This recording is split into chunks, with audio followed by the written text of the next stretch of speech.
Sogra tentou me expulsar após morte do meu marido, mas testamento do sogro revelou um segredo chocante. Olá! Seja bem-vindo! Curta, se inscreva e ative as notificações. O ar na mansão dos Medeiros parecia perpetuamente rarefeito para mim desde que o riso de Antônio se extinguira. Cada corredor ecoava o vazio deixado por meu marido, um vazio que minha sogra, Dona Esmeralda, e meus cunhados, Ricardo e Gustavo, pareciam empenhados em preencher com desprezo e acusações veladas. Para eles, eu não passava de uma intrusa, uma peça decorativa que, com a morte de Antônio, perderá seu único propósito. A dor da perda era um fardo pesado, mas meu luto era constantemente profanado pela crueldade calculada da família que deveria ter me acolhido. Dona Esmeralda, uma matriarca de olhar gélido e palavras afiadas como navalha, não perdia uma oportunidade de me alfinetar.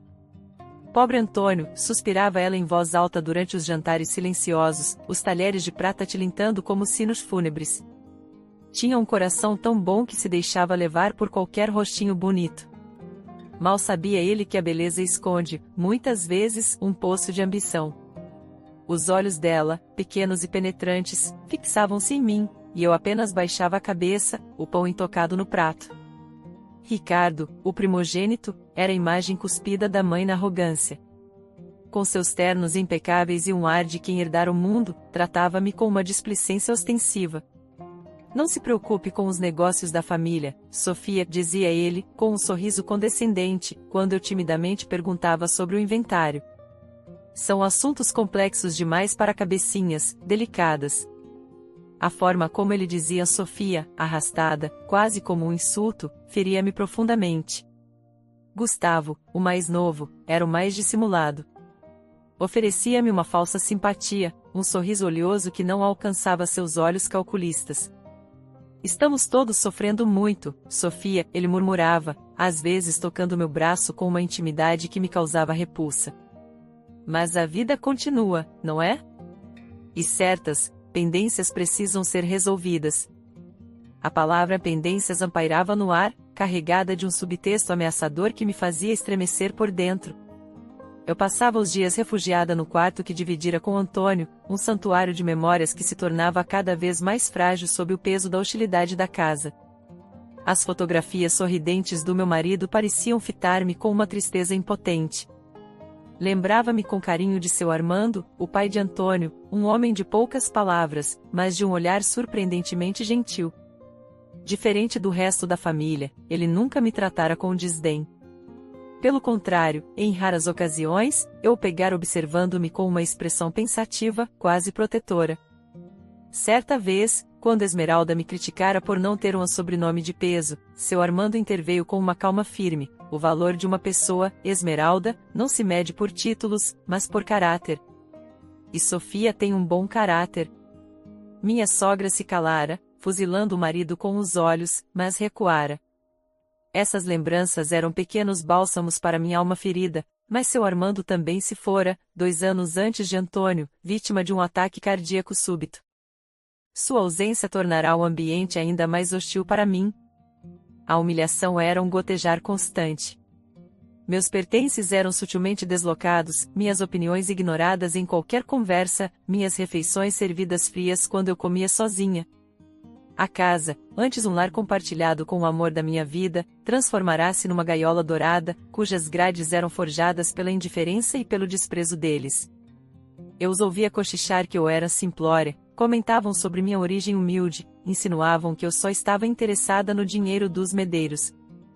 Ela que não pense que vai pôr as mãos na nossa herança, Ricardo dissera à mãe certa manhã, a voz alta o suficiente para que eu, no andar de cima, ouvisse cada palavra cortante.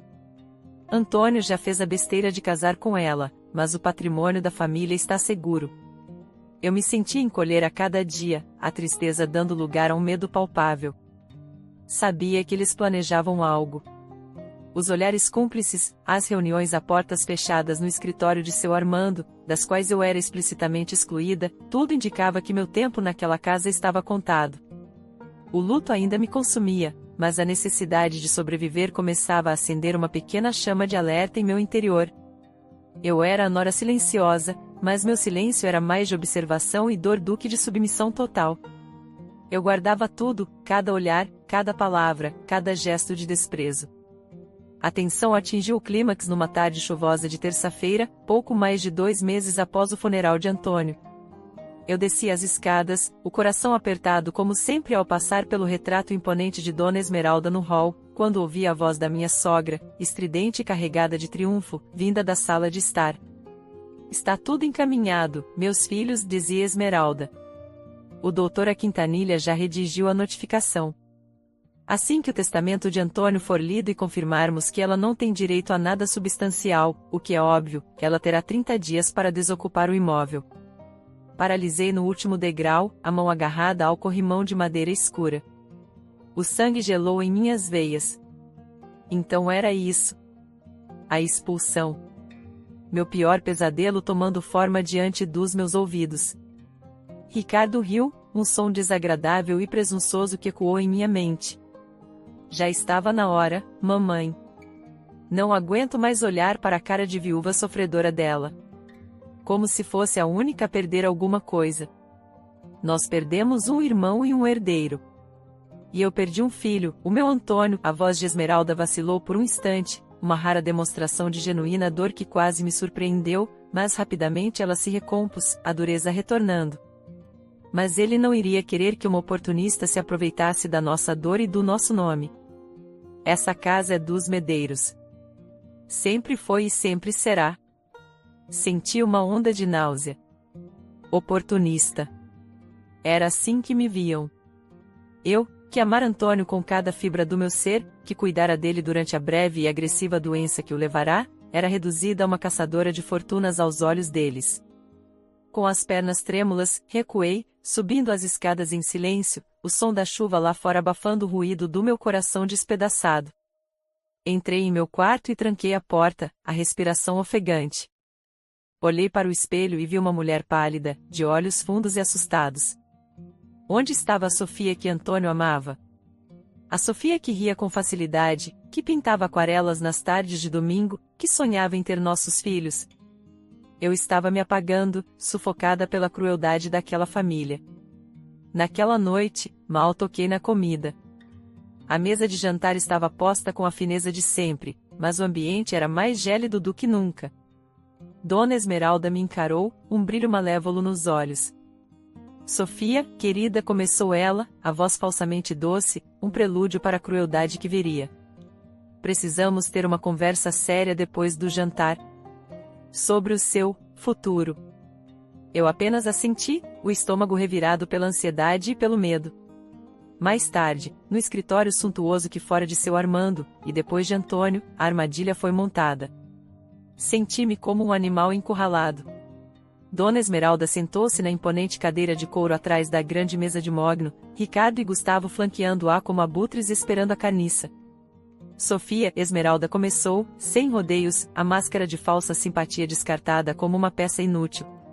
Você sabe que Antônio, infelizmente, não nos deixou. E, com a partida dele, sua posição nesta casa tornou-se insustentável. Permaneci em pé, as mãos cruzadas à frente do corpo, tentando manter uma compostura que eu não sentia. Eu fui esposa de Antônio. Esta era nossa casa, minha voz saiu mais trêmula do que eu gostaria. Ricardo soltou um muxoxo desdenhoso. Era a casa do nosso irmão, que por acaso era seu marido. Um detalhe que o tempo e a lei podem facilmente ajustar. O que Ricardo quer dizer, interveio Gustavo, com seu sorriso escorregadio que sempre me pareceu perigoso, é que, legalmente, você não tem muitas garantias.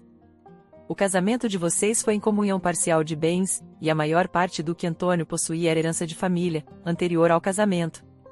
O golpe final veio de Dona Esmeralda. Ela se inclinou para a frente, os olhos fixos nos meus, a voz carregada de um desprezo que me fez estremecer dos pés à cabeça. Você não tem direito a nada aqui, Sofia.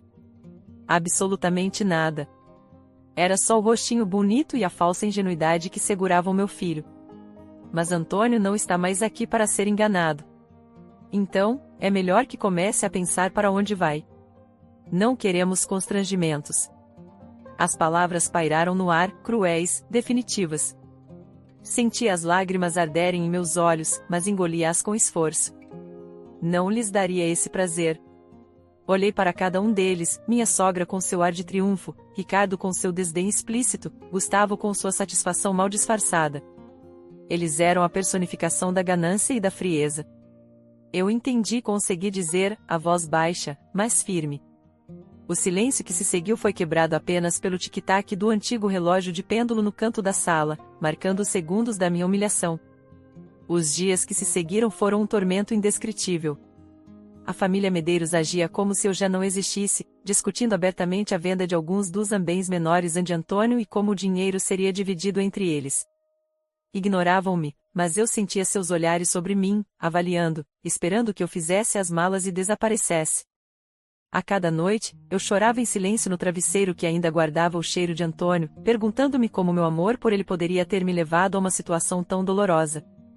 A leitura do testamento de Antônio foi marcada para a semana seguinte, no escritório do Dr. Meireles, o advogado da família há décadas.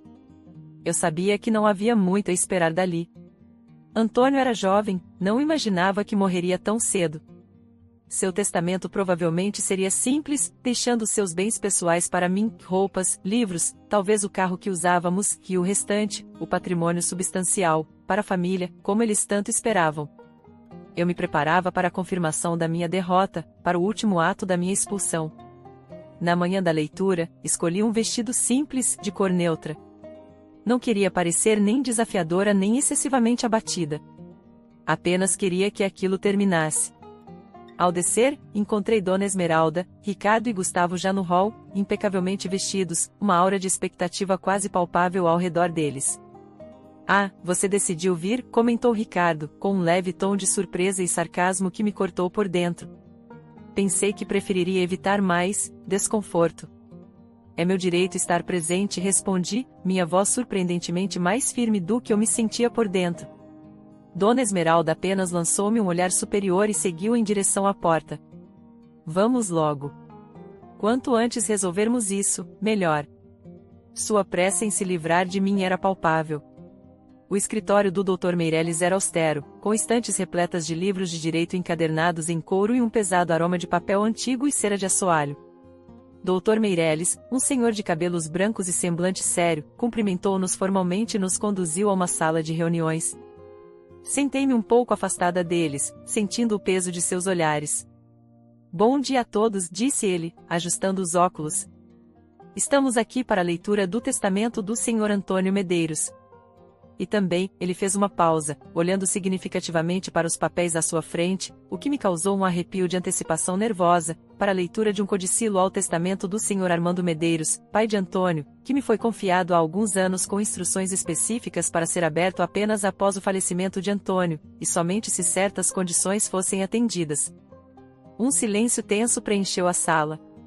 Dona Esmeralda franziu o senho. Codicilo de Armando?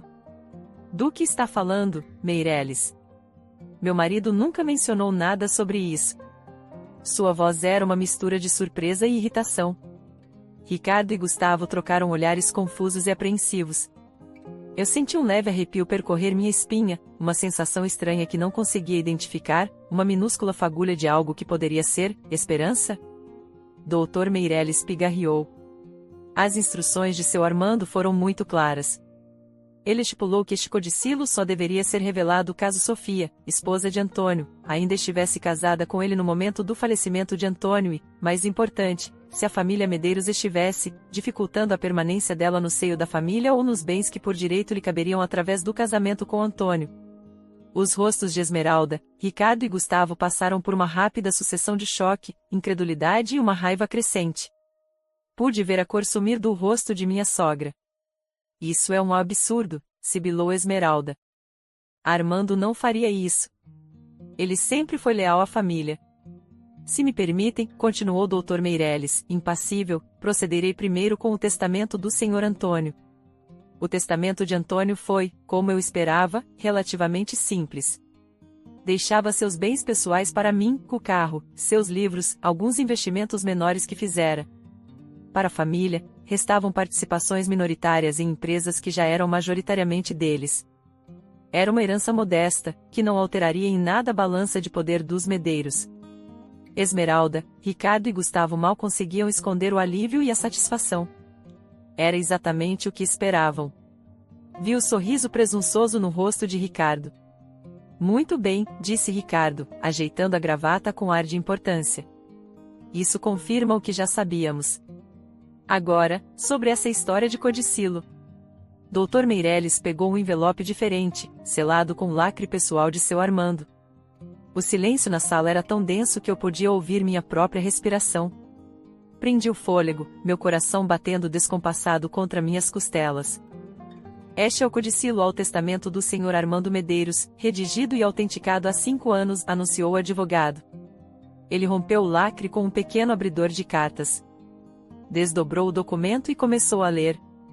A voz do Dr. Meirelles era monótona, mas as palavras que saíam de sua boca eram como bombas explodindo na sala, sacudindo meu mundo.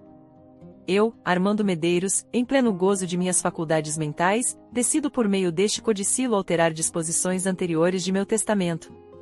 Considerando o profundo afeto e respeito que nutro por minha nora, Sofia Alves Medeiros, e prevendo as dificuldades que ela poderia enfrentar no futuro devido ao caráter de certos membros de minha família.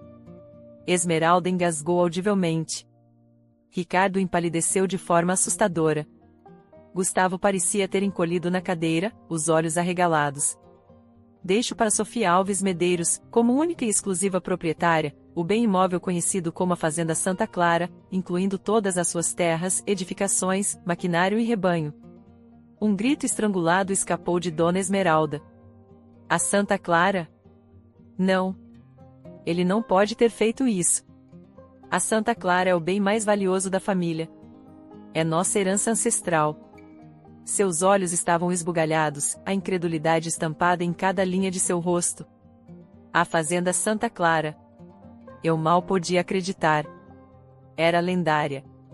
Uma vasta extensão de terras férteis, com uma casa-sede colonial magnífica, produtora de café de alta qualidade e gado de elite. Era o coração do patrimônio Medeiros, a joia da coroa, avaliada em dezenas, talvez centenas de milhões. E agora, era minha? Dr. Meirelles continuou, a voz firme sobrepondo-se aos protestos indignados. Adicionalmente, deixo para Sofia Alves Medeiros uma carta pessoal, a ser entregue a ela juntamente com este codicilo. Esta carta expressa meus motivos e deve ser considerada parte integrante de minha vontade. O advogado pegou outro envelope, menor, e o estendeu para mim. Minhas mãos tremiam tanto que mal consegui segurá-lo. Meus olhos estavam fixos no advogado, depois na família Medeiros, cujas faces agora exibiam uma mistura grotesca de fúria e pânico. Isso é uma farsa. Uma fraude, bradou Ricardo, levantando-se abruptamente, o rosto vermelho de raiva. Sofia deve ter manipulado meu pai. Ele já estava velho, confuso. Seu pai, Sr. Ricardo, respondeu Dr. Meirelles, com frieza cortante, estava perfeitamente lúcido quando redigiu este documento na minha presença e na presença de 2 testemunhas idoneias, que também o assinaram. Tenho os laudos médicos da época que atestam sua plena capacidade mental, caso desejem contestar. O que, devo advertir, seria um processo longo, custoso e, na minha opinião profissional, com pouquíssimas chances de êxito. Gustavo, sempre o mais calculista, tentou uma abordagem diferente, a voz melíflua. Dr. Meirelles, deve haver algum engano. A Santa Clara é a alma da nossa família. Talvez uma interpretação. A linguagem do codicilo é inequívoca, Sr. Gustavo, cortou o advogado. A propriedade é, a partir deste momento, da Sra. Sofia Alves Medeiros. E há também a carta. Ele olhou para mim. A Sra. Medeiros gostaria de ler a carta agora? Todos os olhares se voltaram para mim. Senti o peso deles, mas algo novo começava a surgir em meu peito, uma força que eu não sabia que possuía. O medo ainda estava lá, mas agora vinha acompanhado de uma incredulidade estupefata e uma crescente sensação de justiça. Seu Armando. Ele vira. Ele entenderá. E ele agira para me proteger. Lágrimas de gratidão começaram a brotar em meus olhos. Com os dedos trêmulos, abri o envelope. Dentro, um papel timbrado com o monograma de seu Armando continha uma caligrafia firme e elegante. Respirei fundo e comecei a ler em voz alta, minha voz embargada no início, mas ganhando força a cada palavra, a cada revelação. Minha querida Sofia. Se você está lendo esta carta, é porque o destino levou meu amado filho Antônio de nós, e porque meus temores mais profundos sobre o tratamento que você receberia de minha família, infelizmente, se concretizaram. Escrevo estas palavras com o coração pesado, pois nenhum pai deseja admitir as falhas de seus entes queridos, mas a justiça e a proteção daqueles que são verdadeiramente bons devem prevalecer. Dona Esmeralda soltou um soluço, uma mistura de raiva e autocomiseração. O som era quase patético. Continuei a leitura, sentindo cada palavra de seu Armando como um escudo ao meu redor. Desde que você entrou em nossa família, observei-a com atenção. Vi em você uma bondade genuína, uma lealdade e um amor por Antônio que eram puros e desinteressados. Vi também como era tratada, com desconfiança e, por vezes, com crueldade velada por aqueles que deveriam tê-la acolhido como filha. Esmeralda, minha esposa, a quem amei, permitiu que seu orgulho e sua obsessão por status a cegassem para o seu valor. Ela sempre priorizou as aparências e o dinheiro acima dos laços verdadeiros. A respiração de Esmeralda tornou-se ruidosa. Seus olhos fuzilavam-me, mas havia um novo elemento em seu olhar: medo. Pela primeira vez, eu a via verdadeiramente abalada. Prossegui, minha voz agora clara e ressonante, ecoando na sala tensa. Meus filhos, Ricardo e Gustavo, infelizmente, herdaram mais da superficialidade da mãe do que do meu senso de justiça. Ricardo, sempre mimado e com um senso de direito que nunca se justificou por seus próprios méritos, vê em você apenas um obstáculo aos seus desejos materiais. Gustavo, mais astuto, mas não menos ganancioso, é capaz de dissimular suas intenções, mas seu coração é igualmente movido pelo interesse. Ricardo estava lívido, os punhos cerrados com tanta força que os nós dos dedos estavam brancos. Gustavo olhava para o chão, o rosto uma máscara impenetrável, mas eu podia sentir a tensão emanando dele. Eu sempre soube que, sem a presença de Antônio, e sem a minha, você estaria vulnerável à cobiça deles. Eles subestimam sua força, Sofia, assim como subestimaram meu discernimento. A Fazenda Santa Clara é mais do que uma propriedade, é um legado. E eu escolho legá-la a você não apenas como uma forma de garantir seu futuro, mas como um testamento do meu reconhecimento pelo seu caráter e como uma repreensão à mesquinhez daqueles que carregam meu sangue, mas não meus valores. Esta fazenda, Sofia, é sua. Livre e desembaraçada. Use-a com sabedoria. Construa sua felicidade. Quanto à minha família, eles colherão o que plantaram. A verdade, por mais dura que seja, tem o poder de libertar, mas também de expor. Sei que esta revelação causará um terremoto. Mas, às vezes, terremotos são necessários para derrubar estruturas podres e permitir que algo novo e mais forte seja construído sobre as ruínas. Espero que eles aprendam com esta lição, embora minhas esperanças sejam poucas. Seja feliz, minha querida nora. Você merece. Com meu mais profundo afeto e respeito, Armando Medeiros. Quando terminei de ler, um silêncio sepulcral caiu sobre a sala. Ergui os olhos da carta, as lágrimas agora escorrendo livremente por meu rosto, mas não eram apenas lágrimas de tristeza. Eram lágrimas de alívio, de validação, de uma justiça agridoce que eu jamais imaginei ser possível. Dona Esmeralda foi a primeira a quebrar o silêncio. Sua voz era um fio, despojada de toda a sua arrogância anterior. Armando, ele me odiava. Ele não a odiava, Dona Esmeralda, disse eu, minha voz surpreendentemente calma e firme. Ele apenas via a verdade. E ele me protegeu. Ricardo explodiu, a fúria voltando com força total. Isso não vai ficar assim. Nós vamos contestar. Vamos provar que você é uma golpista, uma manipuladora. Dr. Meireles interveio com autoridade. Senhor Ricardo, eu aconselho a se acalmar e a pensar com clareza. Qualquer tentativa de difamar a senhora Sofia ou de contestar este codicilo sem provas substanciais apenas agravará a situação de vocês. A carta de seu pai, embora pessoal, é uma evidência poderosa de suas intenções e de sua avaliação do caráter de todos os envolvidos. Torná-la pública em um tribunal seria devastador para a reputação da família Medeiros. A menção à reputação pareceu atingir um nervo em Esmeralda. Ela sempre se importara tanto com o que os outros pensavam. A ideia de ter suas falhas, e as de seus filhos, expostas publicamente a horrorizava. Vi o terror em seus olhos. Olhei para eles, os três rostos que antes me aterrorizavam, agora contorcidos pela derrota e pelo desespero. O poder havia mudado de mãos de forma dramática e inesperada. Eu era, agora, a proprietária do bem mais valioso da família, a Fazenda Santa Clara. A ironia era quase palpável. Eles queriam me expulsar da casa que consideravam sua, e agora, de certa forma, era eu quem decidia o futuro deles, já que a mansão onde viviam, embora não explicitamente mencionada como minha, perdia muito de seu brilho e significado sem a Santa Clara para sustentá-la financeiramente como símbolo de poder. O regresso à mansão foi surreal. O silêncio no carro era pesado, opressor.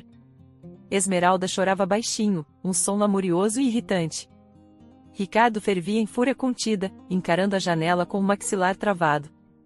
Gustavo permanecia calado, e eu podia quase ver as engrenagens de seu cérebro trabalhando, provavelmente já calculando os próximos passos, as possíveis brechas, as formas de mitigar o desastre. Eu, por minha vez, sentia uma estranha calmaria. A carta de seu Armando ainda estava em minhas mãos, um escudo e uma espada. Ao chegarmos, os empregados, que certamente já haviam percebido a tensão nos últimos meses, olharam com curiosidade para o nosso grupo desfeito. Nos dias que se seguiram, agi com uma determinação que surpreendeu a todos, inclusive a mim mesma. Primeiro, com a ajuda do Dr. Meireles, tomei todas as providências legais para formalizar minha posse da Fazenda Santa Clara. Visitei a propriedade, um lugar de beleza deslumbrante que eu só conhecia de fotografias e das histórias de Antônio. Senti uma conexão imediata com a terra, com a imponência serena da casa-sede. Era como se seu Armando estivesse ali, sorrindo para mim, encorajando-me. Respirei fundo o ar puro do campo e senti uma liberdade que não experimentava há anos. Quanto à carta, eu sabia que era minha arma mais poderosa. Não por vingança, mas pela verdade. Eu não precisei fazer muito. A notícia da reviravolta no testamento se espalhou como fogo em palha seca pela alta sociedade da cidade. Os medeiros, antes vistos com inveja e respeito, tornaram-se alvo de cochichos e especulações. Dona Esmeralda tentou manter as aparências, mas o peso do escândalo era visível em seu rosto abatido e em seus ombros curvados. Amigos de longa data começaram a se afastar. Convites para eventos sociais rarearam. Ricardo, com sua arrogância habitual, tentou minimizar os fatos, mas suas palavras soavam vazias diante da magnitude da revelação. Gustavo adotou uma postura mais discreta, tentando salvar o que restava da reputação da família nos círculos empresariais. Decidi que a verdade completa precisava ser conhecida por aqueles que importavam, especialmente pelos amigos e associados que os medeiros tanto prezavam. Não de forma ostensiva, mas sutil e eficazmente. Permiti que cópias da carta de seu Armando vazassem para algumas pessoas-chave, figuras influentes na comunidade. A carta, com sua linguagem eloquente e suas acusações diretas, foi demolidora. A imagem pública de Dona Esmeralda e seus filhos ruiu. A ganância e a crueldade deles, antes sussurradas nos bastidores, agora eram fatos expostos à luz do dia. Eu não senti prazer nisso, apenas uma triste confirmação do que seu Armando já sabia. A questão de onde a família Medeiros iria morar tornou-se premente. A mansão onde vivíamos, embora ainda legalmente deles, parecia agora um mausoléu de suas ambições frustradas. Sua manutenção era cara, e sem o fluxo de caixa da Santa Clara, a situação financeira deles se complicaria rapidamente. Certa noite, Dona Esmeralda, Ricardo e Gustavo solicitaram uma conversa comigo. A cena era quase uma repetição daquela em que me humilharam, mas os papéis estavam invertidos de uma forma que me causava um misto de estranheza e poder. Desta vez, era eu quem se sentava na cadeira principal do escritório, a cadeira de seu Armando, e eram eles que estavam em pé, desconfortáveis e apreensivos, diante de mim. Sofia, começou Esmeralda, a voz baixa, desprovida de qualquer traço da antiga altivez. Seus olhos evitavam os meus. Nós gostaríamos de saber quais são suas intenções. Ricardo, incapaz de engolir o orgulho completamente, acrescentou, quase rosnando, afinal, esta casa ainda é da família. Legalmente. Olhei para eles, não com triunfo, mas com uma tristeza resignada. A vitória tinha um gosto amargo, pois viera através da perda e da constatação da baixeza humana daqueles que deveriam ter sido minha família. Eu sou a dona da Fazenda Santa Clara, disse eu, com calma. O coração financeiro desta família. Quanto a esta casa. Fiz uma pausa, observando o desespero nos olhos deles, a expectativa ansiosa. Seu Armando não me deixou esta casa. mas ele me deixou a capacidade de decidir. Ele me deixou o poder de escolha que vocês tentaram me tirar. Pensei por um momento. Poderia expulsá-los, como eles planejaram fazer comigo. Poderia saborear a vingança, fazê-los sentir na pele a humilhação que me impuseram. Mas o olhar de seu Armando, bondoso e justo, como eu o lembrava, veio à minha mente. O que ele faria? Ele me deu a fazenda para me proteger, não para me transformar em alguém como eles. Vocês podem continuar morando aqui, disse eu, finalmente. Os três me encararam, a surpresa estampada em seus rostos. Acho que esperavam o pior. Sob certas condições. Condições? Repetiu Gustavo, desconfiado, os olhos estreitos. Sim. A primeira é que vocês me tratarão com o respeito que nunca me deram, mas que eu, como ser humano e como a pessoa que seu Armando escolheu honrar, mereço. A segunda é que esta casa deixará de ser um antro de conspirações e amargura. Quero paz. Quero que o legado de Antônio e de seu Armando seja honrado com dignidade, não com ganância. Continuei, olhando firmemente para cada um deles, vocês aprenderão a viver com as consequências de suas ações. A Fazenda Santa Clara será administrada por mim, e os lucros serão meus. Se quiserem manter esta casa, terão que encontrar seus próprios meios. Talvez seja a hora de Ricardo e Gustavo aprenderem o valor do trabalho honesto, algo que seu Armando certamente apreciaria. Um silêncio chocado se instalou. A ideia de terem que se sustentar, de não poderem mais contar com a riqueza fácil da Santa Clara, era um golpe duro. Vi a mandíbula de Ricardo se cerrar. E se não concordarmos, desafiou Ricardo, embora sua voz não tivesse a força de antes, soando mais como um blefe infantil. Dei de ombros, uma serenidade desconcertante envolvendo-me. Então vocês estarão livres para procurar outro lugar para morar. A escolha é de vocês. Assim como a escolha de como querem ser lembrados, como as pessoas que foram expostas pela carta de seu Armando, ou como pessoas que, mesmo tardiamente, tentaram encontrar alguma redenção. Nos meses que se seguiram, a dinâmica na mansão Medeiros mudou radicalmente. Dona Esmeralda, humilhada publicamente e confrontada com a perda de seu poder, tornou-se uma sombra de si mesma. Passava a maior parte do tempo em seus aposentos, e quando nos encontrávamos, seu olhar era uma mistura de ressentimento e um respeito forçado. Ricardo e Gustavo, forçados a encarar uma realidade onde o dinheiro não caía mais do céu, começaram, a contragosto, a procurar formas de se sustentar. A arrogância deu lugar a uma relutância amarga, mas a necessidade falava mais alto. Eu os via sair todas as manhãs, não mais para seus clubes e cafés, mas para reuniões e tentativas de reerguer negócios secundários. Eu, a anora silenciosa, encontrei minha voz. Eu administrava a Fazenda Santa Clara com inteligência e dedicação, aprendendo rapidamente os meandros do negócio, orando a confiança que seu Armando depositara em mim. Contratei bons administradores, mas fiz questão de estar presente, de entender cada processo. Eu não me tornei cruel ou vingativa como eles foram. Em vez disso, tornei-me justa, forte e independente. A carta de seu Armando permaneceu como um lembrete constante da verdade, guardada em um lugar seguro. Eu não precisava mais esfregá-la na cara de ninguém. A verdade, uma vez revelada, tinha seu próprio poder duradouro. A família Medeiros aprendia, da maneira mais difícil, que o desprezo e a ganância tinham um preço alto.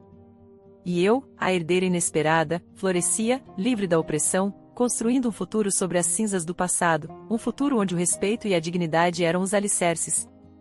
O segredo chocante revelado pelo testamento do meu sogro não apenas mudará minha vida, mas também selar o destino de uma família que por tanto tempo se julgara intocável.